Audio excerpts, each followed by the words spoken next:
Dragon Ball Sparking Zero is putting pathetic Western devs to shame. Despite being brand new, Dragon Ball Sparking Zero is already smashing expectations, once again proving just how out of touch Western game developers have comparatively become. While we've been having a laugh at recent gaming disasters like the Concorde catastrophe, the disastrous Dustborn, and the lifeless Star Wars Outlaws, amidst the chaos there's a beacon of hope, and it's a Dragon Ball Sparking Zero, a game that nails exactly what its fans want, instead of exclusively pandering to the non-existent modern audience.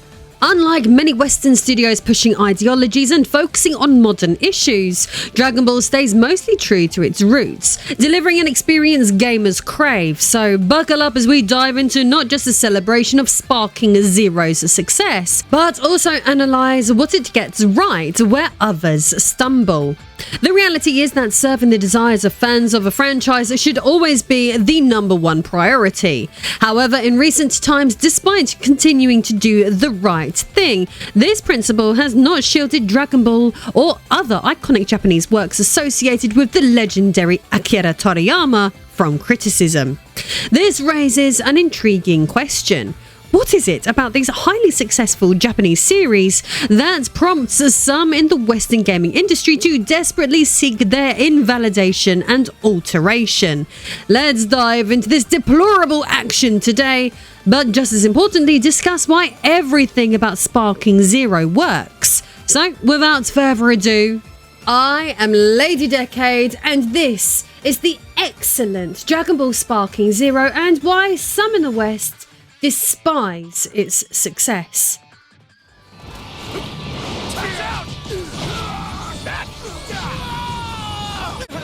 Dragon Ball Sparking Zero is making waves, reigniting the excitement of fans with its return to the beloved fast-paced 3D fighting gameplay of the iconic Dragon Ball Z Budokai Tenkaichi series. This arena fighter doesn't just meet expectations, it surpasses them, delivering the adrenaline-fueled action fans have been craving for nearly 17 years. Many are calling this game a true love letter to the Dragon Ball universe, skillfully weaving together characters from every era of the franchise.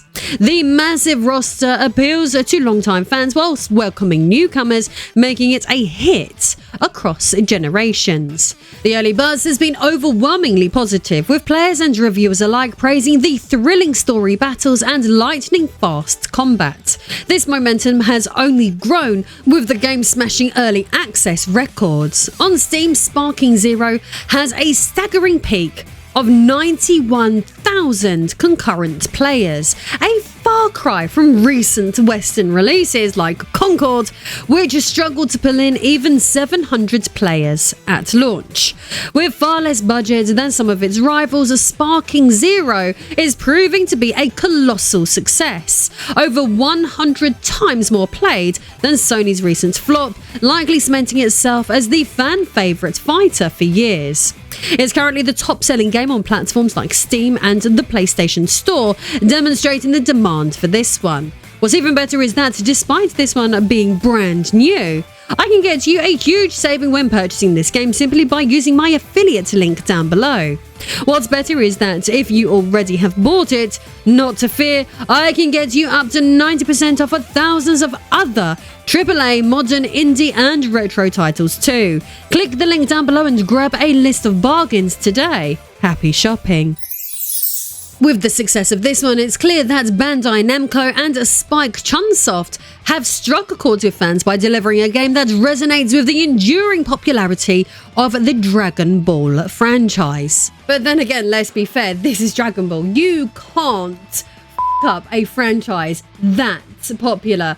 That would be like if someone Star Wars. Oh wait. But jokes aside, Sparking Zero is proving popular as it is everything Star Wars Outlaws isn't, and comparing and contrasting these two franchises is a great way of demonstrating why one brand is thought of a lot more favourably by those who have kept up with it than the other. Since its inception, Dragon Ball has remained relatively consistent in its tone, themes and character portrayals. Sure, the franchise has evolved a lot, particularly when it became Dragon Ball Z, but it continues to deliver what fans expect. Over-the-top action, powerful transformations, and a straightforward narrative centered around strength, perseverance, and friendship. This consistency keeps long-term fans engaged and brings in new viewers, particularly younger audiences who are drawn to the vibrant visuals and fast-paced action. So producing a game that includes these elements isn't just common sense. It's a recipe for success. Conversely, Star Wars has seen more creative shifts, particularly in the Disney era. The sequel trilogy in particular was divisive, with different installments receiving polarized reception. These films brought new characters and directions, but for many fans they lacked the charm that made the original trilogy iconic. The latest literal shows, such as The Acolyte and Star Wars Outlaws, in the realm of gaming have both included lots of creative choices that have alienated long-term fans, particularly when characters or plot lines have contradicted established lore, with The Acolyte being one of the biggest defenders for doing this. Dragon Ball, in contrast, has a clear core audience of young males, often targeting adolescents and adults who grew up with the series. The creators understand what these fans enjoy and continuously build upon that foundation with new transformations, exciting fights, and expanding the power levels of the heroes and villains. You know what you're getting with anything Dragon Ball, and it works. The Star Wars franchise, on the other hand, now targets what Disney and Ubisoft call the modern audience, leading to storytelling choices that often feel forced and unnatural. By trying to allegedly appeal to everyone, games like Outlaws appeal to close to no one. The tonal shifts between nostalgic callbacks and new, more progressive directions has certainly annoyed most long-term fans. The ongoing success of Dragon Ball and its accompanying games can also be attributed to its controlled expansions. The creators introduce new universes, powerful gods, and multiverse tournament arcs that keep the narrative fresh without completely overhauling its core. Let's be honest, we haven't found ourselves in a situation yet where the beloved Goku has been replaced permanently with a more powerful Mary Sue female who has never trained in her life. The polar opposite of what would happen with Luke Skywalker in the Star Wars sequel trilogy. Essentially, fans of Dragon Ball are rewarded for their loyalty with more of the same core experience, but on a larger scale. Whereas a lot of the Star Wars content, including Outlaws, doesn't even feel like the same product as the popular trilogy from the 70s and early 80s. Sparking Zero proudly embraces nostalgia, giving longtime fans plenty of callbacks and characters from previous sagas, while also delivering new transformations and villains not seen in the previous Budokai Tenkaichi video games. This blend of the old and new keeps fans engaged without alienating the core elements of the series. In Star Wars Outlaws' case, most old-school Star Wars fans feel disconnected from games like this, as it pushes beyond familiar territory to an unrecognisable place. For example, why do we need a disastrously disliked character like Kay Vess, who is allegedly inspired by the creators' love for Han Solo, when they just could have had a game starring Han Solo instead? Honestly, the mind boggles. It's truly baffling how some of these high-budget Western AAA developers seem utterly incapable of grasping what makes popular franchises and formulas successful in the first place. It's as if they've convinced themselves that they're smarter than the fans and original creators, despite all evidence to the contrary. The classic, if it ain't broke, don't fix it, clearly doesn't apply to them, as their ego-driven belief that they know better continues to drive these series straight into the ground. Honestly, the level of arrogance on display is almost impressive. As for Dragon Ball, up until recently, it has largely involved the input of its legendary creator, the late, great Akira Toriyama. Akira Toriyama is a legendary figure in the world of manga and anime, renowned for his groundbreaking work on Dragon Ball and his significant contributions to other bodies of work. His distinct art style, innovative storytelling, and the ability to blend action with humour have always made him an enduring icon in Japanese pop culture. In addition to his success with Dragon Ball, Toriyama has also made a lasting impact on the video game industry through his work on the Dragon Quest series. Since the first Dragon Quest game was released in 1986, Toriyama has been responsible for designing the characters and monsters, giving the series its distinctive look. His clean, expressive art style brought the game's world to life, making even the simplest enemies, like the now iconic slime, memorable and instantly recognizable. His collaboration with Dragon Quest creator Yuji Horii helped establish this series as one of the most beloved and successful RPG franchises in Japan, with a strong fanbase that continues to grow internationally. It's largely because of Japanese legends like these individuals that these brands have stayed so pure and true to their roots. And with the recent tragedy of Toriyama's death, paying respect to this man just provides yet another reason why so many fans might be rushing to purchase Sparking Zero. As mentioned though, clearly not everyone has the same level of reverence for these franchises as I or the rest of the fandom do, and rather than continue to channel what makes these brands so successful, some want to insert very modern Western ideologies and messaging into these 1980s Japanese works of art. No, God! No, God, please, no! No! Nothing is sacred to these people. They want to bastardize it all. Amongst these people are those who work at Western consultancy companies, agenda-driven entities that are currently on a rampage throughout the gaming industry, aggressively pushing so-called progressive changes in games where they are neither wanted nor required. Infamously, Sweet Baby Inc.'s Kim Belair admitted to these practices during a presentation, sparking backlash against the consultancy firm and others like it across the internet ever since. Bragging about already changing the gaming industry's vision, she would essentially gloat that she and her ilk gaslight big publishers into implementing diversity, equity and inclusion into their games by creating a sense of fear. In the past, she has stated what she believes to be the best way to achieve her agenda, stating, "If you're creative working in AAA, which I did for many years, put this stuff up to your higher ups. And if they don't see the value in what you're asking for when you ask for consultants, when you ask for research, go have a coffee with your marketing team and just terrify them with the possibility of what's going to happen if they don't give you what you want."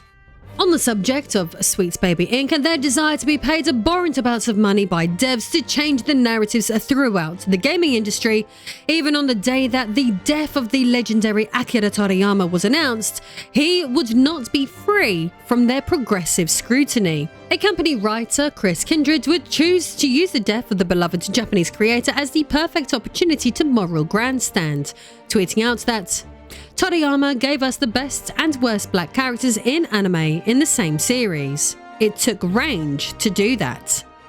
Honestly, it's hard to find anything more classless than the sort of behaviour we've seen from Sweet Baby Inc., especially their out-of-touch writers like Chris Kindred. Apparently, no event is too sacred for them to hijack with their so-called progressive agenda, even the passing of a legend like Akira Toriyama. While fans around the world were mourning the death of the man who gave us some of the most iconic works in anime, Chris took this moment to virtue signal with a condescending and unnecessary jab about Toriyama's portrayal of black characters.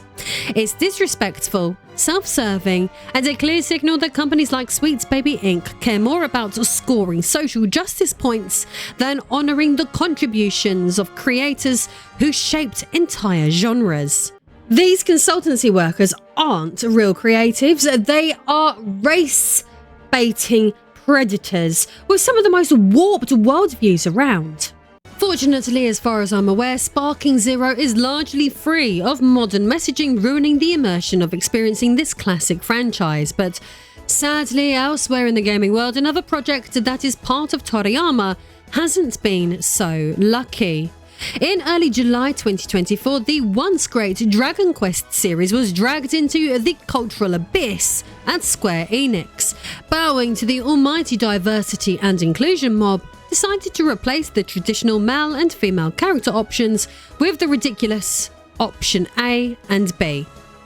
I mean, really? Are we seriously expected to pretend that this makes the game more inclusive? At this point, it's like we're all living in some absurd Monty Python sketch rather than reality. I came here to complain. Oh, I'm sorry. That's next door. It's being hit on the head lessons in here. What a stupid concept. You can almost hear those involved patting themselves on the back for this groundbreaking moral grandstanding. Meanwhile, the rest of us just want to play the game without feeling like we're trapped in a never-ending satire of modern culture, as everything feels so forced and disingenuous. And just when you thought it couldn't get any more absurd, we would find out that jobs will no longer be distinguished by gender in name, because apparently the words male and female are now too offensive for a fantasy game. No, it isn't. Yes, it is. You can't even have the basic roles like sorceress or warrior without someone crying foul. How dare we acknowledge biological differences, even in a completely fictional world? I imagine this is the kind of nonsense that gets applauded in Western boardrooms while the rest of us are left shaking our heads, wondering if common sense is extinct. If they spent half as much time worrying about making a great game as they do appeasing the Twitter mob, the world would be a much better place. This insanity would be showcased in Weekly Shonen Jump magazine, which would result in a number of fans claiming that they would be boycotting Dragon Quest III HD 2D remake after these intelligence-insulting changes were announced. By this point, you might just think that it is a vocal minority complaining online about this, but nope. Standing on the side of gamers is one of the actual original creators of Dragon Quest itself. The man I am talking about is Yuji Horii, who, as mentioned earlier, is the iconic creator of the Dragon Quest series, one of the most influential RPG franchises in gaming history. Horii designed Dragon Quest with simple mechanics, a focus on storytelling and turn-based combat, establishing many of the conventions that define the JRPG genre. During an interview at the Tokyo Game Show, he would attack the US for what he perceived they were doing to his creation. As outlined by thatparkplace.com, when asked about the unnecessary changes to the character designs, particularly why more clothing was slapped onto Jenna Sharp, the female hero, Yuji Horii's response was as telling as it was frustrating. According to a translation by Valued News, Horii commented, "Yeah, there were various regulations in place. Apparently they weren't allowed to show too much skin." He went on to add, I really don't understand that either. If there's too much exposure, the age rating goes up. It means we won't be able to sell it as an all-ages product. The real issue here is how Western media, once a bastion of freedom of expression and artistic vision, is now content to be handcuffed by arbitrary regulations that seem more interested in policing what people see than in supporting creative integrity. It's as if we've decided that protecting fragile sensibilities is more important than letting audiences engage with content that respects their intelligence. Meanwhile, the rest of the world, notably Japan, continues to push forward with creative works that aren't afraid to explore bold and daring concepts. Sadly, with the West on the other hand, some are desperate to sanitize everything for the broadest audience, and in all honesty, it is becoming a little more than a joke in the global creative landscape. When discussing the absurdity of bending to various countries' regulations, Torishima, the former chief editor for Weekly Shonen Jump magazine, who was also present, couldn't have been more blunt. He said, "Under the name of compliance, it's like an absolute god, an evil disguised as good. There's no such things as content that doesn't make someone uncomfortable because beauty and ugliness, good and evil, are different for everyone." He added, "There are a few things that absolutely must not be done. As long as you follow those, you're free to do the rest." Then he pointed out the glaring issue. There's a religious concept from the West, especially in America, that influences their approach to sex education, right? Their approach to compliance is really narrow-minded. When selling manga in America, everything has to be categorized by age groups. For Shonen Jump manga, they couldn't be sold unless they were rated for ages 13 and up because there's a risk of lawsuits. And the company also has to get insurance. Doing business with such a ridiculous country is really frustrating.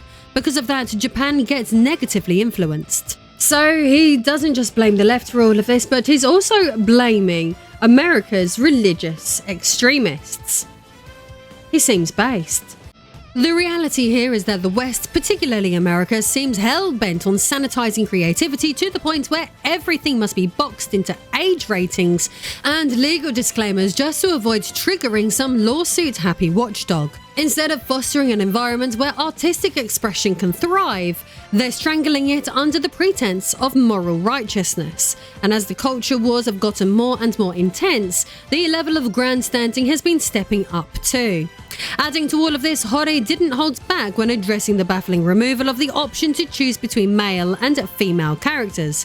He said, "In Dragon Quest, you used to be able to choose between a male and female main character. But now you can't choose between a man and a woman anymore." Then, with obvious frustration, he added, "We have to label them as Type 1 and Type 2. I really wonder, who's even complaining about this?" In my opinion, this is where the West's obsession with overcorrection has reached peak absurdity.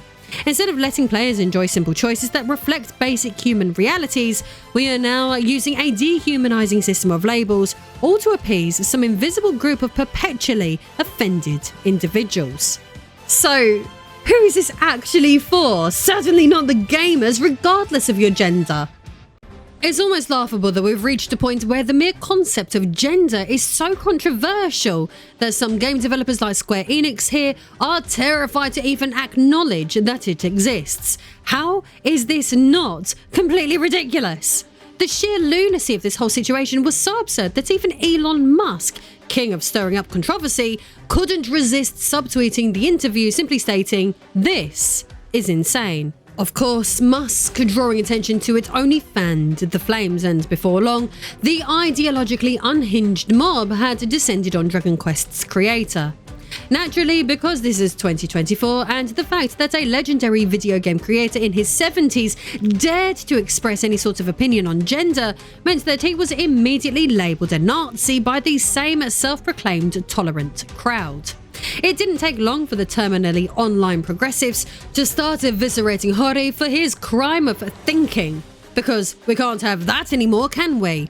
Some even took the opportunity to attack the recently deceased Akira Toriyama just because, well, why not? One genius declared, "No surprise people associated with Toriyama would be this chuddy," while another enlightened soul chimed in with, "Every time I see something new from dinosaurs in charge of Dragon Quest, I get happy that I don't like Dragon Quest. Easily the worst of the remaining JRPG franchises for me." Bravo! Truly groundbreaking insights from the people who apparently have nothing better to do than police the opinions of creators who built the industry they now claim to care about. Hey, Abdul, get the rocks! The saddest yet entirely predictable part of this whole saga is that the Twitter mob's censorship crusade actually seems to have worked. In their self-righteous Dragon Quest to cancel Hori, the clips of the interview mysteriously disappeared from Twitter and the original YouTube video was quietly set to private. The message here is crystal clear. If you don't parrot the correct opinions, you shouldn't voice any opinion at all. Never mind if you're an industry legend who has helped define an entire genre. Apparently, decades of contributions to gaming mean nothing if you stray even slightly from the ever-shifting dogma of the online outrage machine. It's a tragic commentary on the state of discourse today where the loudest, most self-righteous voices get to dictate who's allowed to speak and, worst of all, provide a justification for abhorrent consultancy companies like Sweet Baby Inc. to exist. Hori got dogpiled as he gave an alternative take on DEI to the Western AAA industry. Regardless of the unnecessary changes seemingly being implemented in Dragon Quest, at least Toriyama's legacy appears to be honoured in Sparking Zero. It would be great if sales numbers reflected this fan-pleasing game's existence as well. For that at least, we should be thankful. Good games do indeed exist, even if modern messaging in many feels increasingly forced and unnatural. Don't forget, you can get huge discounts on Sparking Zero and thousands of other AAA, modern, indie and retro games using my affiliate link down below. Every sale helps support my independent voice, and if you'd like, you can back my channel in a more personal way and gain access to my behind the scenes cosplay library and more by becoming a backer on Patreon. I'll see you all in the next video.